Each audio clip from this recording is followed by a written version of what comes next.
नमस्कार, परिवर्तन news channel में आप सभी का स्वागत है। चैनल से जुड़ने के लिए लाइक, सब्सक्राइब, कमेंट एवं शेयर करें। दी अपडेट में डॉक्टर अरुण कुमार ने बढ़ते साइबर क्राइम के बारे में बताया है, तो वही ललिता कुमारी गृहिणी ने चीनी की बीमारी से बचने के विकल्प के बारे में जानकारी साझा किया है। नमस्कार, मैं डॉक्टर अरुण कुमार। आखिर क्यों बढ़ रहे हैं साइबर ठगी के मामले? कोरोना वायरस के लॉकडाउन के दौरान देश भर में साइबर ठगी के मामले बढ़ने लगे। लॉकडाउन में साइबर ठगी फर्जी शॉपिंग वेब बनाकर sanitiser, corona safe kit, face mask पर भारी डिस्काउंट ऑफर देकर ग्राहकों की बैंक डिटेल्स प्राप्त कर उसके साथ धोखाधड़ी कर रहे हैं।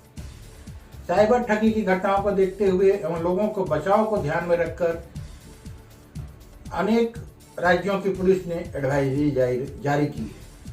महाराष्ट्र साइबर सेल के अनुसार लोगों के मोबाइल और ईमेल पर जो लिंक भेजकर उन्हें धोखाधड़ी का शिकार बनाया जा रहा है, उस लिंक पर क्लिक करते ही लोगों के बैंक अकाउंट से जुड़ी डिटेल्स उन लोगों तक पहुंच रही है जो ठगी के षड्यंत्र को अंजाम दे रहे हैं। इसी तरह राजस्थान के सीकर जिले में एक प्रसिद्ध कस्बे खाटू श्याम जी की श्री श्याम मंदिर कमेटी द्वारा व्हाट्सएप पर लेटर के जरिए सहायता राशि पेटीएम अकाउंट में भिजवाने की मांग की गई थी, जिसको लेकर 70 लोगों ने शिकायत दर्ज की। इस तरह शिकायतें दिल्ली और कोलकाता में भी दर्ज हुई है।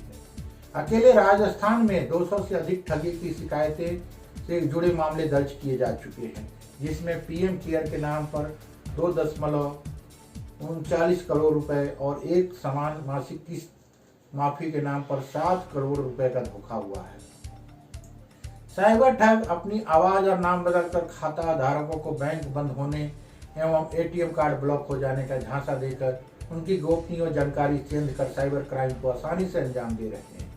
वहीं मुफ्त डाटा, घर बैठे नौकरी और मेडिकल उपकरण का लालच देकर भी साइबर ठग लोगों को चूना लगाने में बाज नहीं आ रहे हैं। साथ ही साइबर ठग फ्री रिचार्ज, कोरोना उपचार के लिंक और सरकारी क्रमिक वेतन में लाभ दिलवाने के नाम पर ठगी कर रहे हैं। फिशिंग ईमेल के जरिए लोगों और लॉटरी का लालच देकर भी लोगों को ठगी का शिकार बनाया जा रहा है। इस स्थिति में इंटरनेट पर हैकरों से बचकर काम करना जटिल बनता जा रहा है।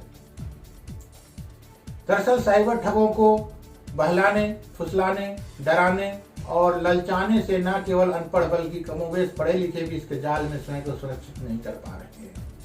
क्योंकि साइबर क्राइम को अंजाम देने वाले इन ठगों का मकसद किसी भी तरह से लोगों का बैंक डिटेल्स हथियाना है, इसलिए ये पूरी प्लानिंग के साथ अपने काम अंजाम देते हैं ताकि लोग इनके वास्तविक रूप को पहचान नहीं पाए। उल्लेखनीय है कि बढ़ती डिजिटल संस्कृति के साथ साइबर अटैक एवं एक वैश्विक समस्या बन चुकी है। विश्व भर में साइबर अटैक झेलने वाले देशों की सूची में भारत 21वें पायदान पर है। भारतीय वाणिज्य और उद्योग मंडल की रिपोर्ट के अनुसार भारत में वर्ष 2011 से 2014 तक पंजीकृत साइबर अपराध के मामलों में लगभग 350% की वृद्धि हुई। साइबर सुरक्षा कंपनी एफ सिक्योर के अनुसार जनवरी से जून तक 2018 तक करीब 4.36 लाख से ज्यादा मामले सामने आए हैं, जिसमें सबसे अधिक अटैक रूस, अमेरिका, चीन और नीदरलैंड जैसे देशों की तरफ से किए गए। इस समय भारत की तरफ से किए गए साइबर अटैक झेलने वाले टॉप 5 देश ऑस्ट्रिया, नीदरलैंड, ब्रिटेन, जापान और यूक्रेन हैं। साइबर और कानून विशेषज्ञों के अनुसार घर पर ऑफिस के काम करने के दौरान डाटा लीक होने की आशंका रहती है और ऐसी घटनाएं सामने आ सकती है। साथ ही साइबर ठगी के मामले अदालत में पहुंचने पर अधिक समय बर्बाद हो। इन दिनों लॉकडाउन में देश भर में सभी कर्मचारी घर पर रहकर अपना काम कर रहे हैं। आवश्यकता है कि साइबर क्राइम के प्रति लोगों की जागरूकता लाई जाए। निजी और गोपनीय जानकारी की अनावश्यक रूप से प्रचार प्रसार पर रोक को लेकर सख्त कदम उठाए जाने चाहिए। भारत में साइबर ठगी के खिलाफ एक सुरक्षित एवं सुदृढ़ तंत्र विकसित करने की दिशा में अभी बहुत कुछ किया जाना शेष है। विमुद्रीकरण और नकदी रहित अर्थव्यवस्था को अपनाने की दिशा में बढ़ने का कारण भारत में साइबर सुरक्षा सुनिश्चित करना आवश्यक है। डिजिटल भारत कार्यक्रम की सफलता बहुत हद तक साइबर सुरक्षा पर अवलंबित होगी। अतः भारत को इस क्षेत्र में तीव्र गति से कार्य करना होगा। धन्यवाद। आपका अपना डॉक्टर अरुण कुमार। नमस्कार। सेहत के लिए नुकसानदायक है ज्यादा चीनी। जानिए इसके 5 सेहतमंद विकल्प। जीवन में मिठास तो जरूरी है और शरीर के लिए भी चीनी या शक्कर जरूरी है, लेकिन कितनी डॉक्टर बताते हैं कि एक सीमा से ज्यादा चीनी हमारे शरीर के लिए नुकसानदायक होती है। आजकल देखने में आता है कि कम उम्र से ही लोग डायबिटीज, कोलेस्ट्रॉल बढ़ने और मोटापा जैसी समस्याओं से ग्रस्त हो जाते हैं। बिल्कुल बहुत हद तक चीनी का अधिक सेवन करना इसका एक अहम कारण है। इसका पता भी हमें नहीं चलता और हम अपनी सेहत के साथ जाने अनजाने खिलवाड़ करने लगते हैं। लेकिन सवाल ये उठता है कि चीनी का इस्तेमाल ना किया जाए तो आखिर मिठास कहाँ से लाई जाए। ये चिंता हम दूर कर देते हैं चीनी के ऐसे 5 विकल्पों के बारे में बताकर जो सेहत के लिए हानिकारक भी नहीं है। गुड़ को शुगरकेन यानी गन्ने से सीधे तैयार किया जाता है। चूंकि इसे रिफाइंड नहीं किया जाता, इसलिए इसमें विटामिन और मिनरल्स जैसे पोषक तत्व कायम रहते हैं। गर्म तासीर के कारण यह सर्दी, खांसी, कफ जैसी समस्याओं में फायदेमंद होते हैं। कोकोनट शुगर, चीनी का एक बढ़िया विकल्प कोकोनट शुगर भी है। नारियल के पेड़ से निकलने वाले मीठे द्रव्य को जमाकर इसे तैयार किया जाता है।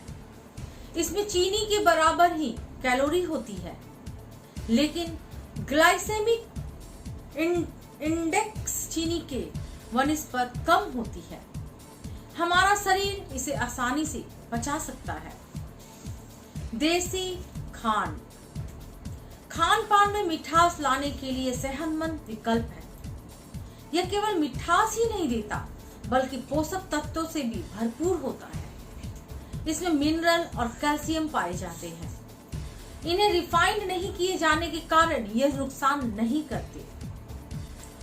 डेट शुगर, मिठास का एक हेल्दी विकल्प खजूर हमेशा से रहा है। सूखे खजूर को भूनकर उन्हें पीसकर रख लिया जाए तो चीनी की जगह इसका इस्तेमाल किया जा सकता है। हालांकि चाय या कॉफी में इसका इस्तेमाल नहीं किया जा सकता, लेकिन हलवा, केक, चॉकलेट वगैरह में इसका प्रयोग किया जा सकता है।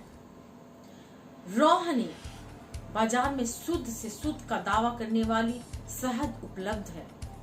कई कंपनियां शुद्ध शहद का दावा करती हैं, लेकिन बाजार में मिलने वाली शहद की जगह रॉ हनी यानी कच्चा शहद बहुत फायदेमंद होता है। यह मिठास तो देता ही है, मोटापा और वजन कम करने वाले लोगों के लिए बहुत ही ज्यादा फायदेमंद होता है। मैं ललिता कुमारी, धन्यवाद।